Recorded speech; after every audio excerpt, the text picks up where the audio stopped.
میں بات کر رہا ہوں جناب حضرت مفتی محمد صالح صاحب کی. مانا تو آپ سمجھ ہی گئے ہوں گے صالح کے، مجھے آگے کچھ کہنے کی ضرورت نہیں ہے. پردے ہٹاتے ہوئے حضرت والا سے درخواست ہے کہ ہمارے نوجوانوں کے دلوں کے اندر اللہ تبارک و تعالیٰ کے وہ احکامات جو آج سے 1400 سال پہلے وادی مکہ سے اٹھے تھے، ہمارے نوجوانوں کے دلوں میں وہی نور آج بیدار فرما دے. اللہ آپ کو عمر خضر عطا فرمائے اور اللہ تبارک و تعالیٰ آپ کے حوصلوں کو، آپ کے جذبوں کو اللہ تبارک و تعالیٰ دن دنی رات چوگنی ترقی عطا فرمائے. الحمدللہ نحمده ونستعینه ونستغفره ونؤمن به ونتوکل علیہ ونعوذ باللہ من شرور انفسنا ومن سیئات اعمالنا من يهده الله فلا مضل له ومن يضلله فلا هادي له واشهد ان لا اله الا الله وحده لا شريك له واشهد ان سيدنا ونبينا ومولانا محمدا عبده ورسوله صلی اللہ تعالی علیہ وعلا آلہ واصحابہ وازواجہ وبارک وسلم تسلیما کثیرا کثیرا. اما بعد، میرے عزیزوں، دوستوں، بزرگوں، بھائیوں، اللہ تبارک و تعالی کا ہم پر یہ احسان ہے کہ اس نے ہم کو دین سے بھی نوازا اور دین کی نسبت پر ہم کو جمع ہونے کی توفیق بھی مرحمت فرمائی. میرے عزیزوں، دوستوں، بزرگوں، بھائیوں، اصل بات یہ ہے کہ آدمی دین کی بات کو، ایمان کی بات کو، خیر کی اور بھلائی کی بات کو سن کر، عمل کے جذبے سے سن کر اس پر عمل کرنے کا ارادہ رکھے اور عمل کرنے کی فکر اور کوشش کرے. اگر آدمی بھلی بات کو، دین کی بات کو سن کر اگر عمل کا ارادہ کرتا ہے اور اس پر عمل کرتا ہے تو پھر اللہ تبارک و تعالی کی طرف سے اس پر وعدے ہیں. فَبَشِّرْ عِبَادِ الَّذِينَ يَسْتَمِعُونَ الْقَوْلَ فَيَتَّبِعُونَ أَحْسَنَهُ أُولَئِكَ الَّذِينَ هَدَاهُمُ اللَّهُ وَأُولَئِكَ هُمْ أُولُو الْأَلْبَابِ. نبی جی بشارت دیجئے ان لوگوں کو، قرآن کہہ رہا ہے فبشر عباد، نبی جی میرے ان بندوں کو بشارت دیجئے جو بات سنتے ہیں. الذین یستمعون القول، بات کو غور سے سنتے ہیں، دل کے کان سے سنتے ہیں. فیتبعون احسنہ، اور پھر سن کر اچھی باتوں کا اتباع کرتے ہیں، یعنی عمل کرتے ہیں. اولئک الذین ھداھم اللہ، یہی لوگ عقل والے ہیں جو سن کر عمل کریں.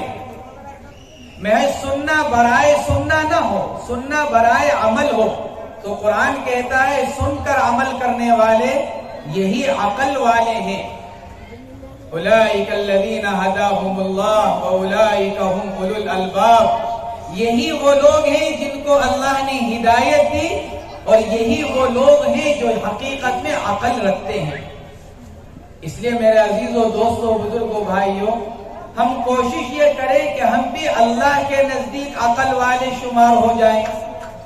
بے شک ہم دنیا کے اعتبار سے بہت عقل مند سمجھے جاتے ہوں، ہوشیار اور تیز سمجھے جاتے ہوں، لیکن اصل یہ ہے کہ ہم کو اللہ تبارک و تعالی بھی صاحب عقل قرار دے دے.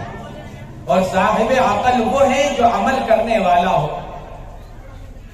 اس لیے آج کی مجلس میں، آئندہ کی مجلسوں میں اپنے علماء سے، اپنے ائمہ حضرات سے، اپنے دینی رہنماؤں سے جو دین کی بات، جو بھلی بات ہمارے کانوں میں پڑے، ہم اس کو عمل کے جذبے سے سنیں اور اس پر عمل بھی کریں.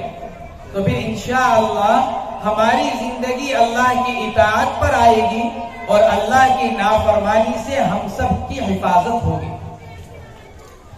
میرے عزیزوں، دوستوں، بزرگوں، بھائیوں، اللہ نے ہم سب کو ایمان مرحمت فرمایا اور ایمان کے اندر اللہ نے دو چیزیں رکھی ہیں. ایمان کے اندر ایک مامورات اور ایک منہیات. اللہ نے کچھ کام وہ بتلائے ہیں جن کو کرنا ہے، اور اللہ نے کچھ کام وہ بھی بتلائے ہیں جن سے بچنا ہے۔ جو آدمی ان دونوں کو لے کر چلے گا وہ پکا ایمان والا ہے، اور جو آدمی ایک پر عمل کر کر ایک کو چھوڑ دے تو پھر اس کا ایمان ادھورا اور ناقص ہے۔ آج ہمارے ساتھ معاملہ کیا ہے؟ آج ہمارے ساتھ معاملہ یہ ہے کہ ہم عبادت تو کرتے ہیں، نیک اعمال بھی کرتے ہیں، لیکن ان نیک اعمال کے ساتھ اور عبادت کے ساتھ شیطان ہمارے ساتھ کچھ ایسی چیزیں لگا دیتا ہے کہ ان عبادتوں کا اور نیک اعمال کا جو اصل فائدہ ہم کو ملنا چاہیے پھر ہم کو وہ فائدہ حاصل نہیں ہوتا۔ اس لیے ہم عمل بھی کریں اور ان چیزوں سے بھی اپنے آپ کو روکیں جن سے اللہ اور اللہ کے رسول صلی اللہ تعالی علیہ وسلم نے ہم کو روکا ہے، منع کیا ہے۔ اگر کوئی آدمی عبادت کرنے والا ہو، نیک عمل کرنے والا ہو، لیکن گناہوں سے اپنے آپ کو بچانے والا نہ ہو، ان کاموں سے اپنی حفاظت نہ کرے جن سے اللہ اور اللہ کے رسول ناراض ہوتے ہیں، تو پھر اس کی مثال کیسی ہے؟ اس کی مثال ایسی ہے کہ کمرے کے اندر اگر اے سی چلا دیا جائے یا مسجد میں اگر اے سی چلا دیا جائے اور کمرے کا اور مسجد کا دروازہ بھی کھلا رہنے دیا جائے تو ٹھنڈک تو آئے گی، لیکن ساتھ ساتھ دروازوں سے نکلتی بھی چلی جائے گی۔ ہم جو نیک عمل کریں گے اس کی وجہ سے ہمارے دل میں نور تو آئے گا، لیکن گناہوں کے ذریعے سے جو راستے کھل گئے ہیں دل کے اندر، وہ نور ایک راستے سے آئے گا اور دوسرے راستے سے نکلتا چلا جائے گا۔ اس کی وجہ سے ہم ان اعمال کی نور اور ان اعمال کی برکتوں سے کوئی فائدہ نہیں اٹھا سکیں گے۔ چنانچہ اگر ہم اپنی زندگیوں کا جائزہ لیں تو پتہ نہیں کتنی ہی ہم نے عبادتیں کی ہوں گی، کتنے ہی نیک اعمال کیے ہوں گے، کتنے ہی ہم نے 10 محرم کے اندر روزے رکھے ہوں گے، رمضان المبارک کے روزے رکھے ہوں گے، 15 شعبان کا روزہ رکھا ہوگا، اور شعبان کی 15ویں رات میں ہم نے معلوم نہیں کتنی ہی عبادتیں کی ہوں گی، لیکن ان عبادتوں کا ہم کو وہ فائدہ حاصل نہیں ہو سکا جو حضرات صحابہ کرام نے ہم سے کہیں ان عبادتوں کو کم کر کر زیادہ فائدہ حاصل کر لیا۔ صحابہ کرام نے ہمارے اور آپ کی طرح اتنی نمازیں نہیں پڑھی، اتنے روزے نہیں رکھے، اتنی زکوٰۃ اور صدقات نہیں دیے، اتنے قرآن پاک کی تلاوت نہیں کی، لیکن اس کے باوجود صحابہ کرام آسمان پر اور ہم 7ویں زمین پر۔ حضور پاک علیہ الصلوۃ والسلام ایک مرتبہ سفر میں تھے،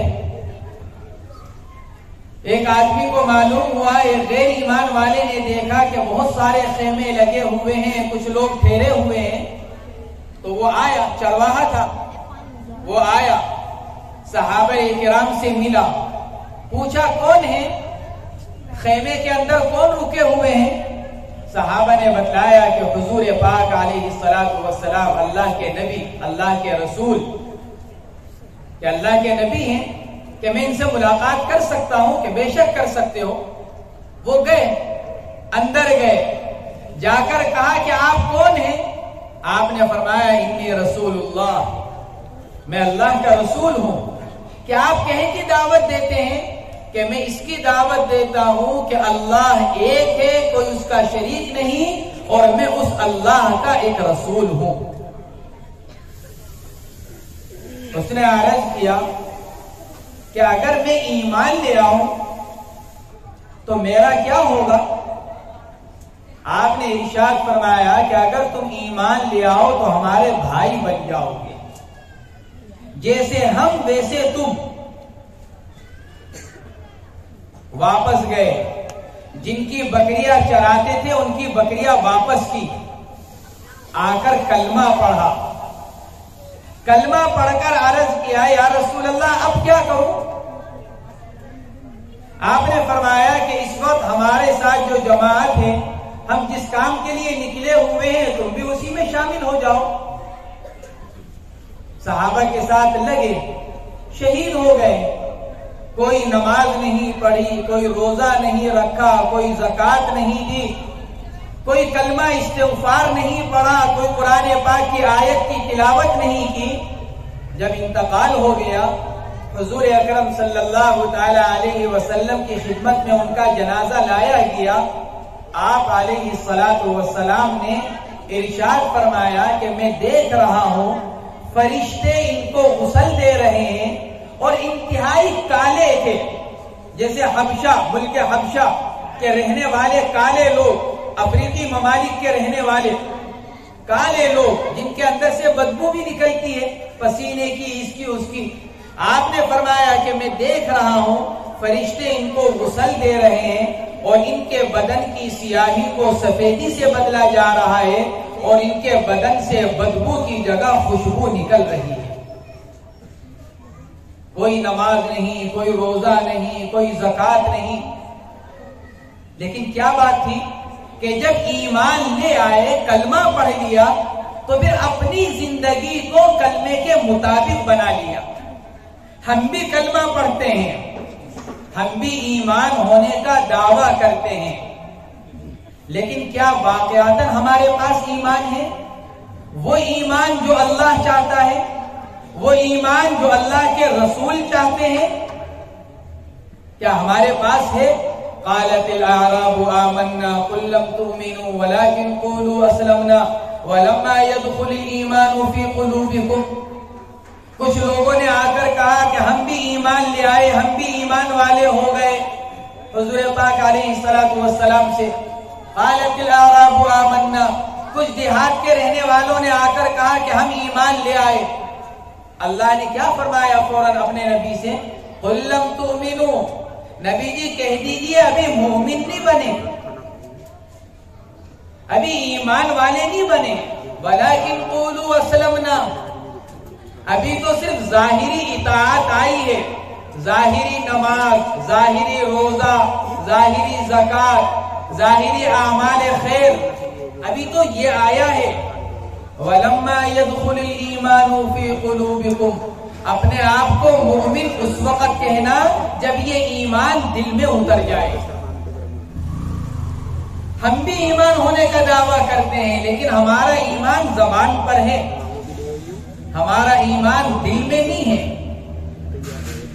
اور زبان پر جو چیز ہوتی ہے میرے عزیزوں، دوستوں، بزرگوں، بھائیوں، زبان کی چیز، زبان کا بول کبھی بھی بدل جاتا ہے، کبھی بھی ذرا سے حالات آ گئے، ذرا سا مفاد آ گیا، ذرا سا لالچ دے دیا گیا، انسان کا بول بدل جاتا ہے۔ آج اس کے ساتھ تھا، کل اس کے ساتھ کھڑا ہوا ہے، آج اس کی بول رہا تھا، کل اس کی بول رہا تھا، ذرا سی دیر میں بول بدل جاتا ہے۔ اس لیے اعتبار جو ہے وہ کس کا؟ دل کا۔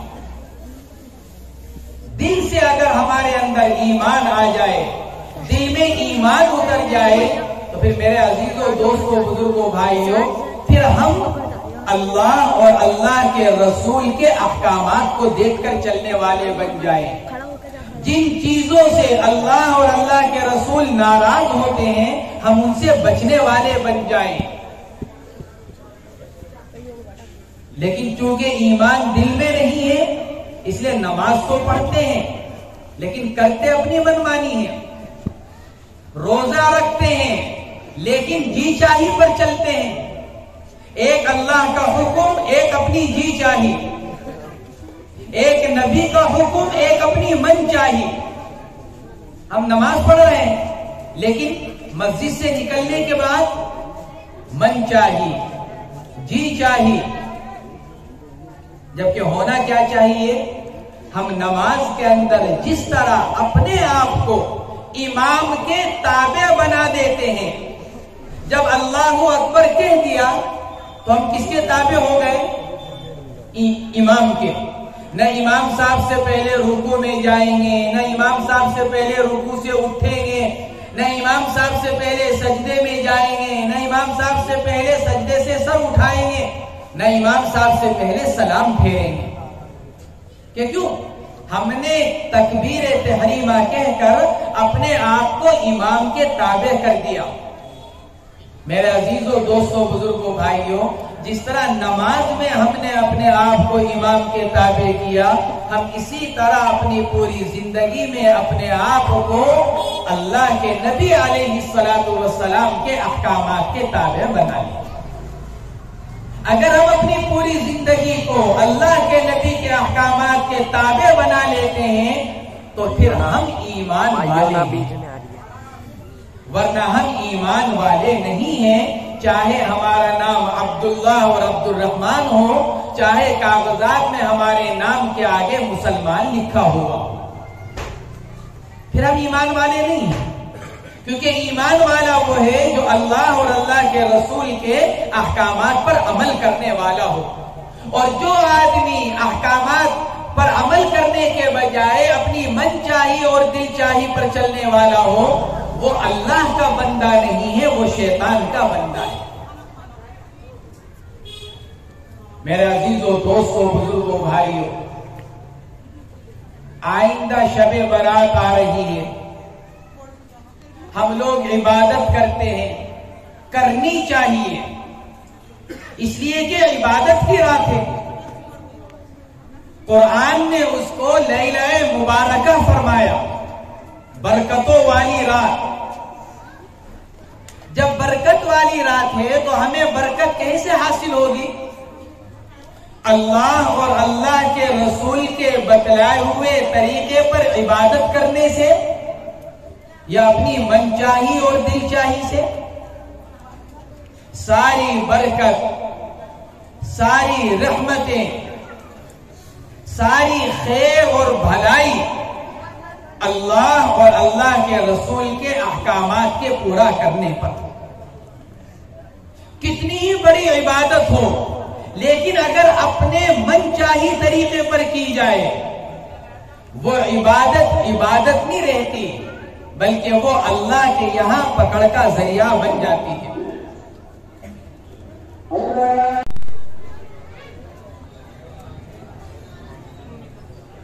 میرے عزیزوں، دوستوں، بزرگوں، بھائیوں، یہ جو ہماری 15 شعبان کی رات آ رہی ہے، بڑی برکتوں والی، بڑی رحمتوں والی عبادت کی رات. کیسی عبادت کی رات؟ کہ اس رات کو لیلۃ البراءت کہا جاتا ہے. حضرت شیخ عبد القادر جیلانی رحمت اللہ علیہ فرماتے ہیں، اس رات کو لیلۃ البراءت کیوں کہتے ہیں؟ کہ اس رات کو لیلۃ البراءت اس لیے کہا جاتا ہے کہ جو گناہگار ہوتے ہیں ان لوگوں کو اللہ کی نافرمانی، اللہ کے غضب سے بری کر دیا جاتا ہے اور اللہ کے عذاب سے ان کی حفاظت کر دی جاتی ہے. کتنی بڑی رات! حدیث پاک میں فرمایا گیا، یہ اتنی قیمتی رات کہ اس میں اللہ تبارک و تعالی آسمان دنیا پر توجہ فرماتے ہیں، تشریف لاتے ہیں اور ہر ایک ایمان والے کی مغفرت کا فیصلہ کر دیتے ہیں، سوائے 3 آدمیوں کے.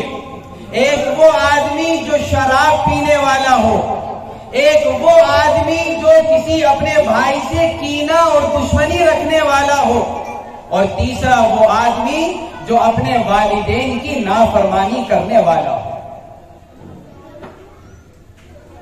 ہم اپنے آپ کو دیکھیں، کیا ان تینوں میں سے کوئی ایک خصلت ہمارے اندر پائی جاتی ہے؟ کیا خدا نہ خواستہ ہم میں سے کوئی شراب کا عادی ہے؟ کیا شراب پیتا ہے؟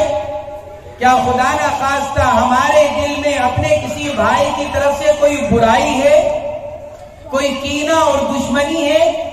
یا کیا خدا نہ خواستہ ہم میں سے کوئی اپنے ماں باپ کا نافرمان ہے؟ اگر ہم میں سے کوئی اپنے ماں باپ کا نافرمان ہے، میرے عزیزوں، دوستوں، بزرگوں، بھائیوں، ساری عبادتوں کے باوجود اس آدمی کی مغفرت نہیں ہے. ساری عبادت کرنے کے باوجود شراب پینے والے کی مغفرت نہیں ہے. ساری عبادت کرنے کے باوجود کینہ اور دشمنی رکھنے والے کی مغفرت نہیں ہے۔ اس لیے میرے عزیزوں، دوستوں، بزرگوں، بھائیوں، ہمیں اس کی طرف توجہ کرنی چاہیے۔ میں نے جیسا کہ عرض کیا کہ ایمان کی بات کیا ہے، عقل کی بات کیا ہے، بات کو عمل کی نیت سے سنا جائے، عمل کے جذبے سے سنا جائے۔ جو ہمارے اندر کمی اور کوتاہی ہے، اس کمی کوتاہی کو دور کرنے کی فکر کی جائے، اس کی نیت کی جائے، ارادہ کیا جائے، کوشش کی جائے، تاکہ اللہ تبارک و تعالی دین کی بات سے ہم کو فائدہ پہنچائے۔ اس لیے میرے عزیزوں، دوستوں، بزرگوں، بھائیوں، ہمیں اس رات میں عبادت کرنی ہے، یہ کرنے کا کام ہے۔ جتنی اللہ ہم کو توفیق دے دے، ہم نماز پڑھیں، ہم کلمہ پڑھیں، ہم استغفار پڑھیں، ہم قرآن پاک کی تلاوت کریں، ہم صلاۃ التسبیح پڑھیں، لیکن یہ سارے کام انفرادی کریں، اپنے اپنے کریں، جماعت کے ساتھ نہیں۔ ہمارے ہاں عورتوں کی صلاۃ التسبیح کی جماعت ہوتی ہے، جماعت کے ساتھ نماز نہیں۔ ہر ایک اپنی صلاۃ التسبیح پڑھے، ہر ایک اپنا قرآن پاک پڑھے، ہر ایک اپنا کلمہ پڑھے، ہر ایک اپنی نماز پڑھے، اپنی اس رات کو عبادت کے اندر گزاریں۔ کہ کیوں؟ جب ہماری یہ رات عبادت کے اندر گزرے گی، اللہ اور اللہ کے رسول کے احکامات کے مطابق گزرے گی، تو پھر میرے عزیزوں، دوستوں، بزرگوں، بھائیوں، ہمارے لیے یہ رات برکتوں والی بنی۔ اور اگر ہم نے اس رات کو ضائع کر دیا، چوراہے پر کھڑے ہیں، کھانے پینے کے اندر وقت گزر رہا ہے، سڑکوں پر موٹر سائیکل پر کرتب دکھلائے جا رہے ہیں، قبرستان گئے اور 2-2 3-3 گھنٹے راستوں پر لگ رہے ہیں، آج ہمارے اندر یہ خرابیاں پیدا ہو چکی ہیں۔ کیا نوجوان، کیا بچے رات جاگتے ہیں، 15 شعبان کی رات جاگ کر گزرتی ہے، لیکن شیطان اس رات کو مبارک بنانے کے بجائے ہماری اس رات کو نحوست کی رات بنا دیتا ہے۔ قرآن کہہ رہا ہے برکت والی رات، اور ہم اپنے عمل سے، اپنی حرکتوں سے اس رات کو برکت والی رات بنانے کے بجائے نحوست کی رات بنا دیتے ہیں۔ عمل کرنے کے بجائے، نیکیاں کرنے کے بجائے برائیاں کمانے کی رات بنا دیتے ہیں۔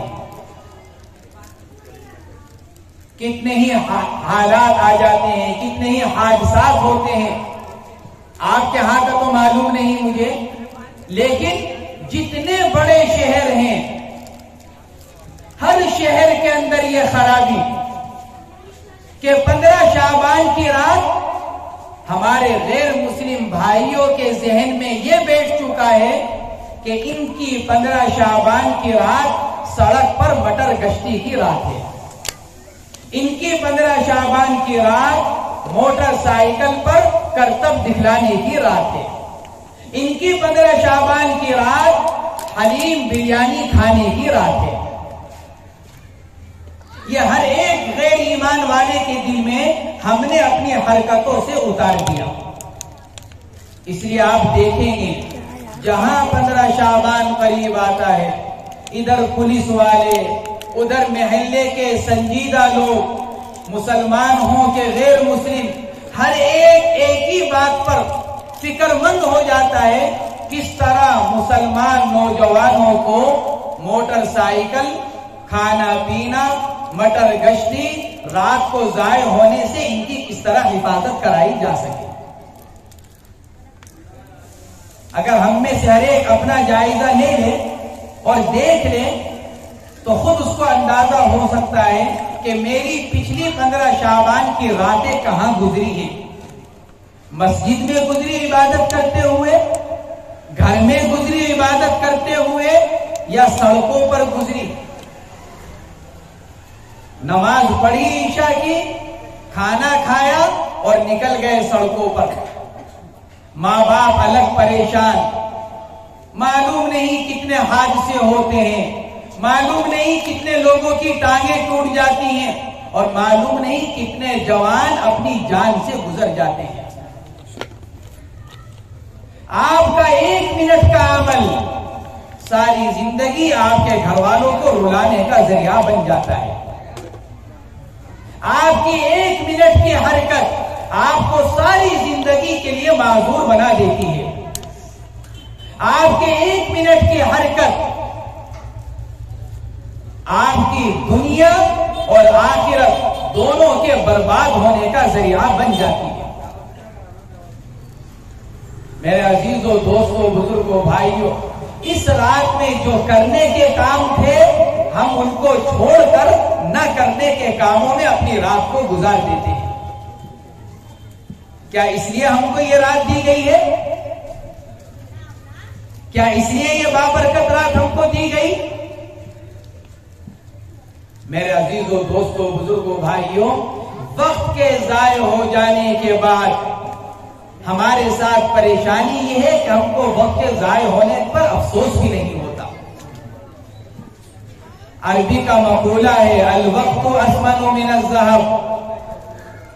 سونا چاندی کتنا ہی گرا ہو جائے، کتنی ہی اس کی قیمت بڑھ جائے کہ 30,000 روپے تولا کہ 50,000 روپے تولا ہو گیا، پھر بھی آپ بازار سے اس کو خرید سکتے ہیں. 1,00,000 روپے تولا سونا پھر بھی آپ خرید لیں گے. لیکن جو وقت آپ کے ہاتھ سے نکل گیا، جس وقت کو آپ نے ضائع کر دیا، آپ ساری دنیا کی مال دے کر، ساری دنیا کا سونا چاندی دے کر اس گزرے ہوئے وقت کو واپس نہیں لا سکتے. اور پھر یہ گزرا ہوا وقت کل قیامت کے دن ہمارے خلاف گواہ بنے گا. حضور اکرم صلی اللہ تعالی علیہ وسلم کا ارشاد ہے، جب دن نکلتا ہے تو کہتا ہے انا خلق جدید، میں نیا پیدا کیا گیا ہوں، کل گزشتہ والا نہیں کہ کل بھی دن آیا تھا آج بھی سورج آ گیا، کل بھی صبح کے 6 بجے تھے آج بھی صبح کے 6 بج گئے. میں کل والا دن نہیں ہوں. انا خلق جدید وعلی عملک شہید، اور کل قیامت کے دن تیرے عمل پر گواہ بھی بننے والا ہوں. تو مجھے کس طرح گزارے گا، میرے ساتھ کیا کرے گا؟ مجھے اچھے عمل میں گزارے گا کہ مجھے بڑے برے عمل میں گزارے گا؟ اللہ کی اطاعت میں گزارے گا کہ اللہ کی نافرمانی میں گزارے گا؟ حضور اکرم صلی اللہ علیہ وسلم کے طریقے پر گزارے گا کہ ان کے خلاف گزارے گا؟ علی عملی کا شہید، کل تیرے ایک ایک عمل پر گواہ بننے والا ہوں. فتزود منی لا اعود الى یوم القیامہ، اس لیے مجھ سے کل قیامت کے لیے توشہ لے لے، نیک عمل کر کر مجھے کارآمد بنا لے، میں قیامت تک دوبارہ پلٹ کر نہیں آؤں گا. ایک مرتبہ گزر گیا، دوبارہ پلٹ کر نہیں آؤں گا. ہم اپنے وقت کو ضائع کر دیتے ہیں، اس قیمتی رات کو برباد کر دیتے ہیں، اور ہمیں اس کا خیال بھی نہیں ہوتا، ہمیں افسوس بھی نہیں ہوتا. حضرت عبداللہ ابن عمر رضی اللہ تعالی عنہما سواری پر چلے جا رہے تھے، سامنے قبر آ گئی، اپنی سواری کو روک لیا، سواری سے فوراً نیچے اترے، 2 رکعت نماز پڑھی. خادم نے عرض کیا حضرت کیا خاندان کی کسی کی قبر ہے؟ کیا کسی نیک آدمی کی، کسی بزرگ کی قبر ہے؟ کیا آپ نے اتر کر 2 رکعت نماز پڑھی؟ فرمایا کہ نہیں، میں نہیں جانتا کس کی قبر ہے، بس قبر دیکھ کر مجھ کو یہ خیال ہوا اس کے اوپر سے عمل کرنے کا زمانہ گزر چکا ہے، یہ مر کر قبر میں پہنچ گیا، کچھ نہیں کر سکتا، جو کر گیا ہے اس کا بدلہ پا رہا ہے. میں نے یہ سوچا کہ اللہ نے مجھ کو ابھی زندگی دے رکھی ہے، اللہ نے مجھ کو ابھی موقع دے رکھا ہے عمل کرنے کا، میں کیوں نہ 2 رکعت نماز پڑھ کر اپنے اس وقت کو کارآمد بنا لوں. حالانکہ عبداللہ ابن عمر کتنے بڑے صحابی ہیں، اپنے وقت کو کارآمد بنا رہے ہیں. ہم اپنی اس قیمتی رات کو ضائع کر دیتے ہیں. اس لیے میرے عزیزوں، دوستوں، بزرگوں، بھائیوں، ہم اپنی اس رات کو کارآمد بنائیں، قیمتی بنائیں، نماز پڑھ کر، قرآن پاک کی تلاوت کر کر، توبہ استغفار کر کر، کلمہ اور درود شریف پڑھ کر، قرآن پاک کی تلاوت کر کر، اللہ سے اپنے لیے اور پوری امت کے لیے دعائیں مانگ کر.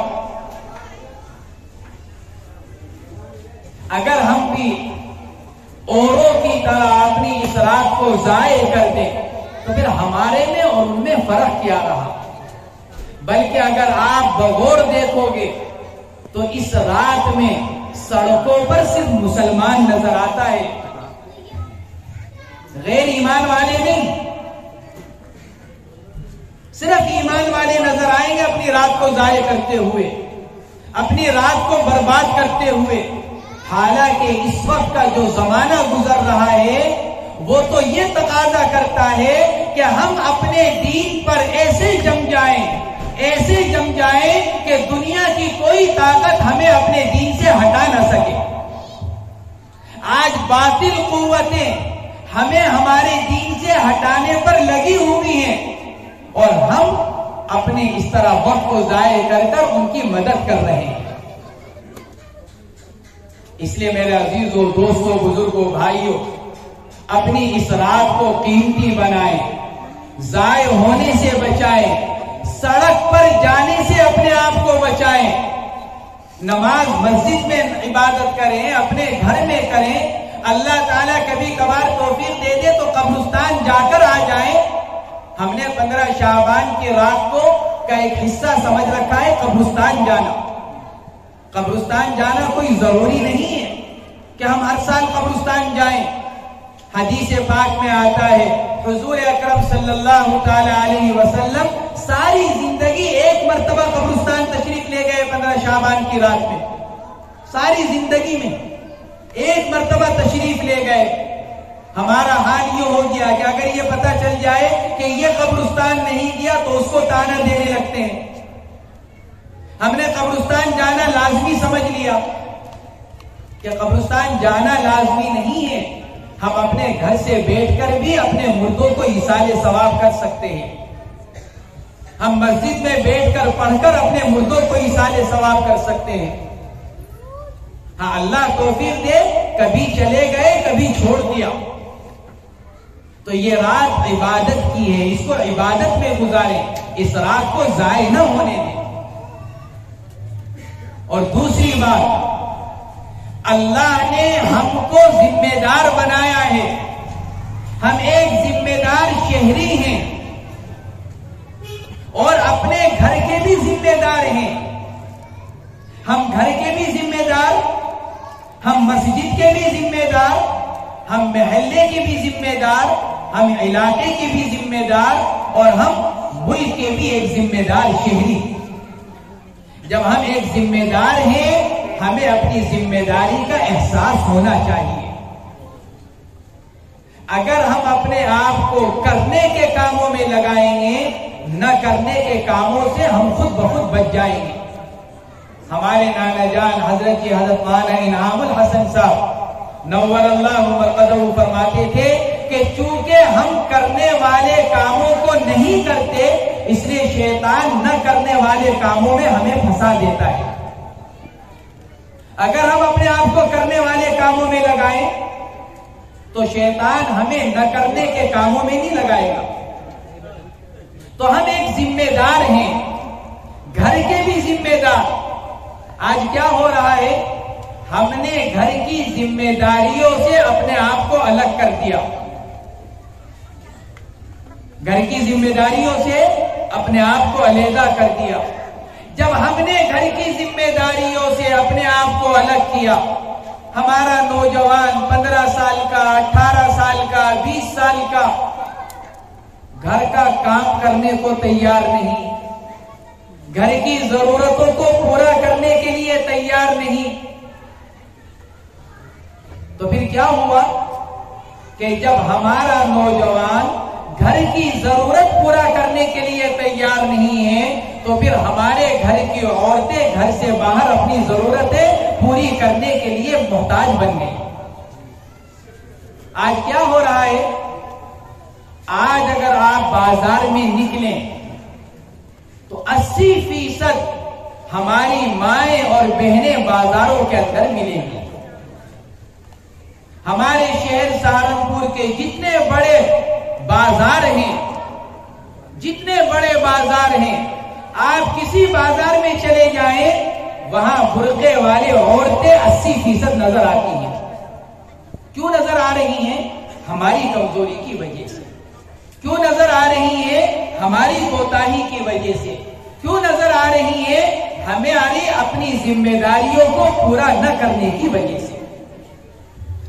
اگر گھر کی ذمہ داریوں کو ہم پورا کریں، کیا چاہیے ہمیں بتلاؤ، کیا منگانا ہے ہمیں بتلاؤ، کس چیز کی ضرورت ہے ہمیں بتلاؤ.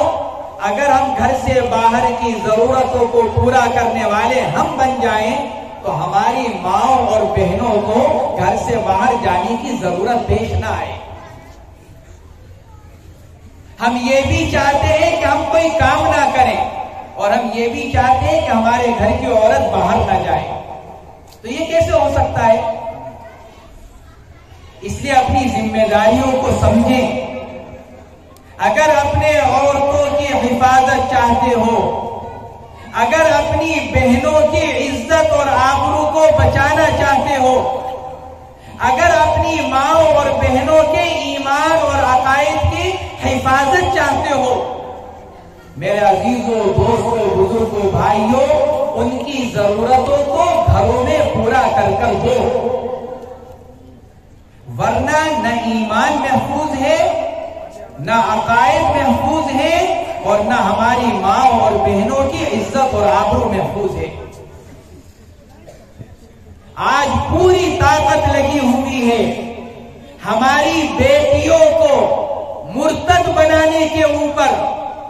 آج باطل قوتیں جمع ہو چکی ہیں ہماری بیٹیوں کی عزت اور آبرو سے کھیلنے پر، ہماری بیٹیوں کو بے عزت کرنے پر، ہماری بہنوں کو قربان کرنے پر. اور ہم لا علمی میں، جہالت میں ہم اپنی بہنوں کو قربان کر رہے ہیں. ہم اپنی گھر کی عورتوں کے ایمان کے سودے کر رہے ہیں. ہم ان کی عزتوں کو تاتار کرنے پر، برباد کرنے پر غیروں کی مدد کر رہے ہیں.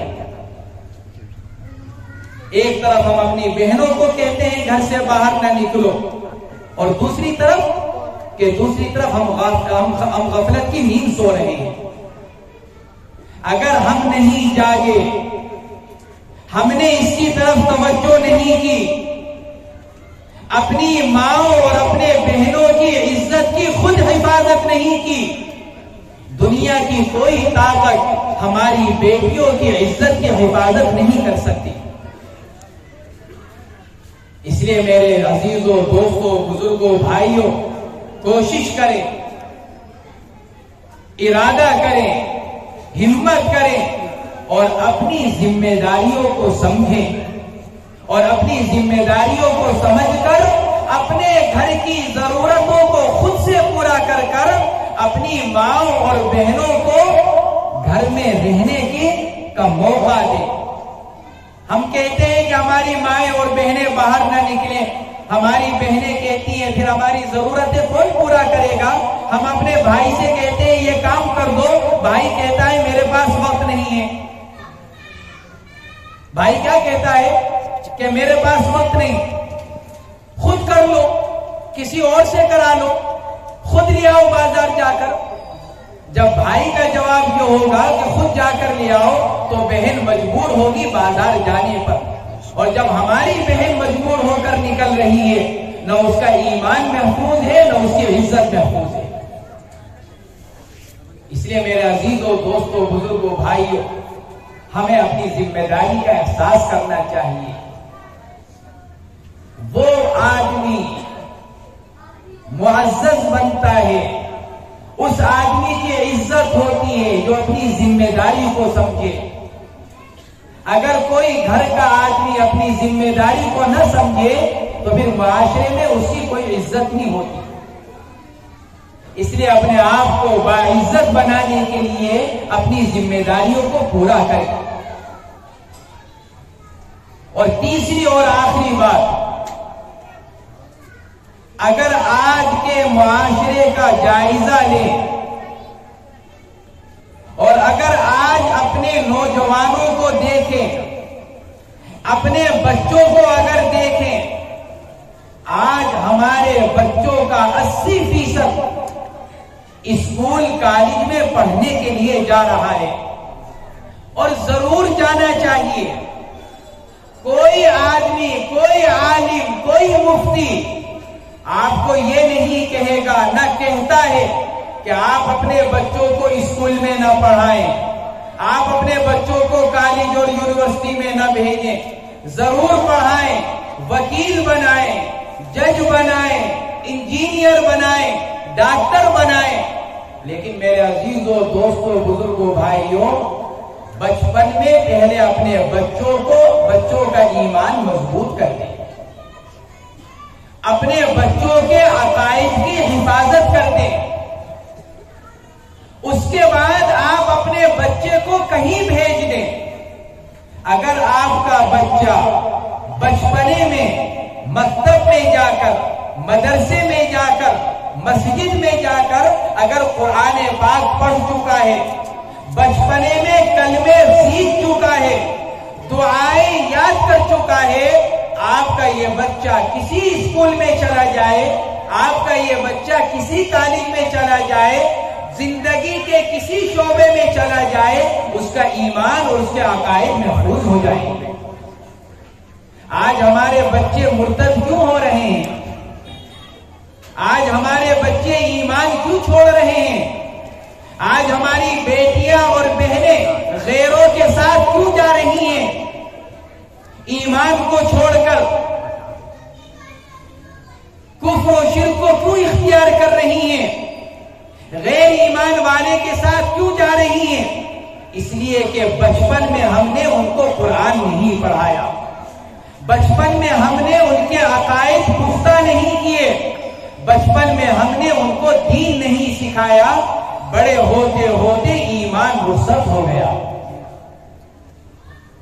اس لیے میرے عزیزوں، دوستوں، بزرگوں، بھائیوں، اپنے بچوں کے اگر ایمان کی حفاظت چاہتے ہیں، اگر اپنی نسلوں کو بچانا چاہتے ہیں، دیکھو ہمارے بڑوں نے قربانی دی، آج ہمارے سر پر ٹوپی، جسم پر کرتا پجامہ اور مسجد میں نماز پڑھنے کی توفیق مل جاتی ہے۔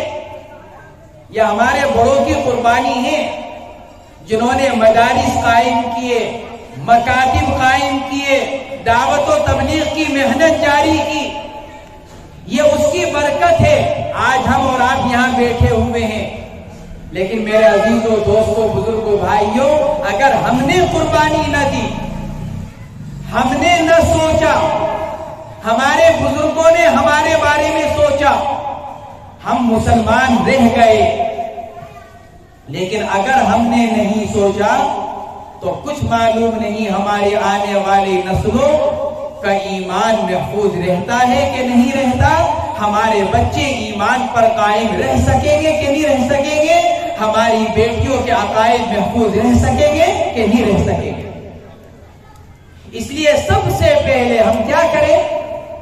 سب سے پہلے ہم اپنے بچوں کو مدارس میں قرآن پاک پڑھنے کے لیے بھیجیں تاکہ ہمارے بچے حافظ قرآن بن جائیں۔ علماء نے لکھا ہے، جو بچہ بچپنے میں قرآن پاک پڑھ لیتا ہے، جو بچپنے میں جس کے عقائد مضبوط کر دیے جاتے ہیں، جس بچے کو بچپنے میں کلمہ نماز سکھا دی جاتی ہے، مصنون دعائیں یاد کر لیتا ہے، بڑے ہونے کے بعد اگر اس کے راستہ بدل بھی جائے، اگر غلط راستے پر چلا بھی جائے، علماء نے لکھا ہے بچپن میں جو قرآن اس کو پڑھایا گیا، جو قرآن اس کے سینے میں محفوظ ہو گیا، ایک نہ ایک دن ایسا آئے گا کہ سینے میں محفوظ قرآن پاک اس کو غلط راستے سے سیدھے راستے پر لے کر آ جائے گا۔ اس لیے میرے عزیزوں، دوستوں، بزرگوں، بھائیوں، ہم اپنے بچوں کو حافظ قرآن بنائیں ہم اپنے بچوں کو عالم دین بنائیں. اگر ہم نے نہیں سوچا اور ابتدا سے ہی اسکول میں بھیج دیا جہاں کفریہ شرکیہ ماحول، کفریہ شرکیہ عقائد، کفریہ شرکیہ باتیں، یہود و نصارہ کے طریقے، کہ پھر ایک آہستہ آہستہ آہستہ وہ سارا کفر و شرک ہمارے بچے کے دل کو ایسا بدل دے گا کہ ہمارا بچہ جج بھی بن جائے گا، وکیل بھی بن جائے گا، ڈاکٹر بھی بن جائے گا، انجینئر بھی بن جائے گا، دنیا کے اعتبار سے کامیاب ہو جائے گا، لیکن ہمارا بچہ مسلمان نہیں رہ سکے گا. سب کچھ ہوگا لیکن مسلمان نہیں ہوگا. بنیادی چیز ہے ہمارا بچہ سب کچھ بنے، بعد میں بنے، سب سے پہلے وہ مسلمان بن جائے. اس لیے ہمارے جو یہ مدارس ہیں، ہمارے مکاتب ہیں، یہ ہمارے دین کے قلعے ہیں. ان کے ذریعے سے ہمارا دین محفوظ ہے. اگر ہم نے ان کو مضبوط نہیں کیا، اگر ہم نے ان کو اپنا تعاون نہیں دیا، اور سب سے پہلا تعاون کیا ہے؟ ہم اپنے بچوں کو پڑھنے کے لیے بھیجیں. مدارس جب تک ہیں، جب تک ہم اپنے بچوں کو پڑھنے کے لیے بھیج رہے ہیں، مدارس مکاتب جب تک محفوظ ہیں، جب تک ہمارے بچے پڑھنے کے لیے جا رہے ہیں. اور اگر ہم اپنے بچوں کو پڑھنے کے لیے نہیں بھیجیں گے، یہ مدرسہ اور مکتب ایک نہ ایک دن بند ہو جائے گا. اس لیے میرے عزیزوں، دوستوں، بزرگوں، بھائیوں، ارادہ کریں، کوشش کریں ہمارے بچے قرآن پاک پڑھنے والے بنے اور خود ہمارا تعلق بھی قرآن پاک سے مضبوط بنے. ہم خود بھی قرآن پاک پڑھنے والے بنے.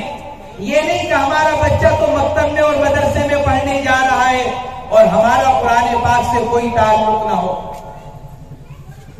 2 مہینے، 4 مہینے، سال گزر جاتا ہے، قرآن پاک کھولنے کی نوبت نہیں آتی. کوئی آیت قرآن پاک کی ہم نہیں پڑھتے. دنیا کمانے پر لگے ہوئے ہیں، اپنی ضرورتوں کے پورا کرنے پر لگے ہوئے ہیں اور قرآن پاک سے کوئی تعلق نہیں. ہمارے گھروں میں سب کچھ پڑھا جاتا ہے، ہمارے گھروں میں سب کچھ کیا جاتا ہے، لیکن نہ مرد قرآن پاک پڑھتے ہیں، نہ عورتیں قرآن پاک پڑھتی ہیں. اس کا نتیجہ کیا نکل رہا ہے؟ تو اس کا نتیجہ یہ نکل رہا ہے کہ ہمارے گھروں میں لڑائی جھگڑے، ہمارے گھروں میں اختلافات، ہمارے گھروں میں بے برکتی. کس وجہ سے؟ گھروں سے قرآن پاک کی تلاوت کے نکلنے کی وجہ سے. اگر ہمارے گھروں میں قرآن پاک کی تلاوت کی جائے، مرد بھی پڑھ رہے ہوں، عورتیں بھی پڑھ رہی ہوں، بچے بھی پڑھ رہے ہوں، تو قرآن پاک کی برکتیں آئیں گی، قرآن پاک کے انوارات آئیں گے، قرآن پاک کی ذریعے سے رحمتیں نازل ہوں گی، قرآن پاک کے ذریعے سے اختلافات، لڑائی جھگڑے نکلیں گے، اور قرآن پاک کے ذریعے سے ہماری زندگیوں میں، ہمارے گھروں میں، ہماری کمائیوں میں، ہمارے اعمال میں برکتیں اتریں گی. کتنا کما رہے ہیں؟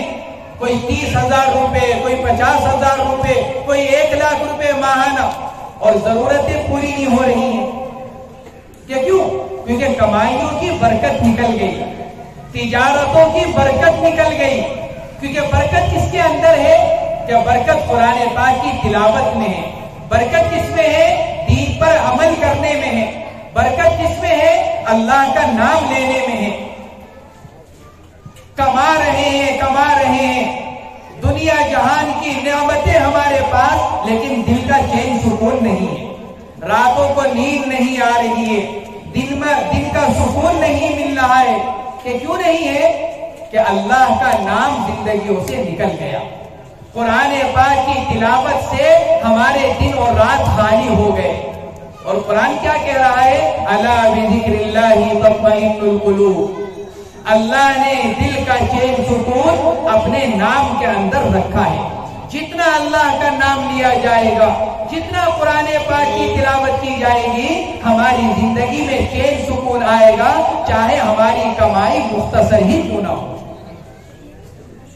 اس لیے میرے عزیزوں، دوستوں، بزرگوں، بھائیوں، میں اپنی بات ختم کرتا ہوں۔ 3 بات کہی ہیں اور انشاءاللہ تینوں باتوں پر عمل کریں گے۔ 15 شعبان کی رات کو عبادت کی رات بنائیں گے، مٹر گشتی کی رات نہیں بنائیں گے۔ اور دوسرا ہم اپنی ذمہ داریوں کو سمجھ کر اپنے گھر کے بڑے بن کر اپنے گھر کی ضرورتوں کو خود پورا کریں گے، تاکہ ہماری مائیں اور بہنیں پردے میں رہیں، ہماری مائیں اور بہنیں گھر میں رہیں، ہماری مائیں اور بہنوں کی عزتیں محفوظ رہیں۔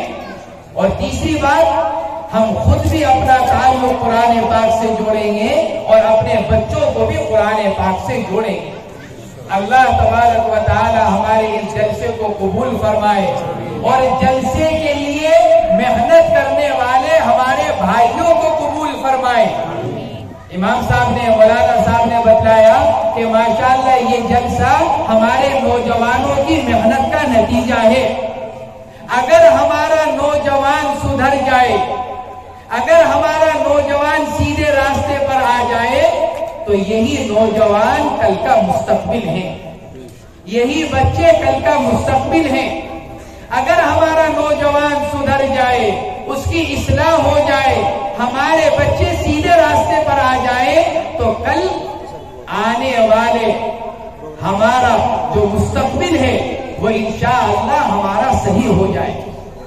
اللہ تبارک و تعالی ہمارے ان بھائیوں کو جزائے خیر مرحمت فرمائے اور مزید اس طرح کی اصلاحی مجلسیں کرنے کی توفیق مرحمت فرمائے اور ان کی محنتوں کو اللہ تعالیٰ بار آور فرمائے، اور ان مجلسوں کے ذریعے سے، ان جلسوں کے ذریعے سے اللہ تبارک و تعالی ہم سب کو دین پر چلنے کی توفیق مرحمت فرمائے۔ وآخر دعوانا الحمدللہ رب العالمین۔ والا کی عمر میں برکت عطا فرمائے، ان کا سایہ ہمارے سروں پر قدیر قائم فرمائے۔ ہم حضرت کے شکر گزار ہیں، انہوں نے بڑا قیمتی وقت نکالا۔ بیٹھے رہیں گے ماشاءاللہ۔ حضرت نکل جائیں گے اور ہمارے شہر کے مفتی اعظم جناب حضرت مفتی محمد انس صاحب دامت برکاتہم العالیہ ہمارے پروگرام میں تشریف لائے، ان کا ہم شکریہ ادا کرتے ہیں۔ اللہ ان کو جزائے خیر عطا فرمائے۔ اور جو حضرات ہمارے چنڈی گڑھ سے ہمارے علماء کرام تشریف لائے ہیں، وہ حضرات ہمارے اس مجمع کی زینت بنے، ہم ان کا شکریہ ادا کرتے ہیں اور ہم تمام محلے والوں کا شکریہ ادا کرتے ہیں۔ آپ حضرات کا بہت بہت شکریہ، آپ نے موقع نکالا اور آپ نے اتنی بڑی مہربانی